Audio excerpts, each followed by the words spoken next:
So the question is asking us to find the value of lambda in which this quadratic equation has exactly one root in between the range open interval 0 to 1.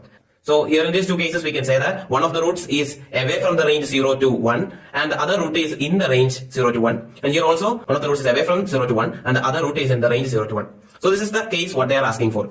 So we want to find the value of lambda for these cases. If this is the case, f of 0 is going to be negative and f of 1 is going to be somewhat over here. That means it is positive. So f of 0 is negative and f of 1 is positive. And here in this case, we can say that f of 0 is somewhat over here, somewhat positive, and f of 1 is negative. So f of 1 is negative and f of 0 is positive. That means we can conclude that f of 0 into f of 1 is always going to be lesser than 0. If f of 0 is going to be positive, then f of 1 is going to be negative. And if f of 0 is going to be negative, then f of 1 is going to be positive, giving the product negative value always.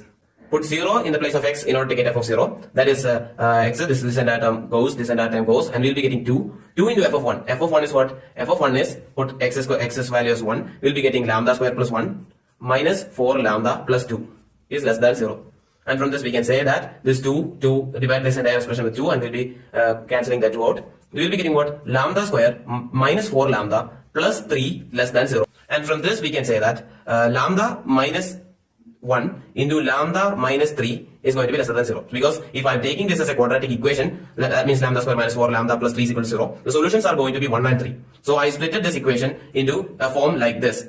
And as this is an inequality, we can say that lambda comes in the interval 1 to 3. Lambda can have values in the range 1 to 3. We want to confirm that if the value of lambda is 1 or if the value of lambda is 3, then whether the condition holds or not. So at 1, put lambda's value as 1. We'll be getting lambda square plus 1, that is 1 plus 1, that is 2. 2x square minus 4 into 1 into x, that is minus 4x plus 2 is equal to 0. This is what we got when we put lambda's value as 1. And from this we can say that x square minus 2x plus 1 is equal to 0 is our quadratic equation. The solution of this equation is 1, 1. So none of the roots comes in the interval 0 to 1. So it is neglected. So lambda is equal to 1 is not the case. Whether it holds for lambda is equal to 3, let's check. Lambda is equal to 3, put lambda is equal to 3 and we're getting 3 square 9 plus 1, that is 10x square minus 4 into, that is 12x plus 2 equal to 0. That is actually divide the entire expression by 2 and we're getting 5x square minus 6x plus 1 is equal to 0. The solution of this quadratic equation is going to be 1 by 5 and 1.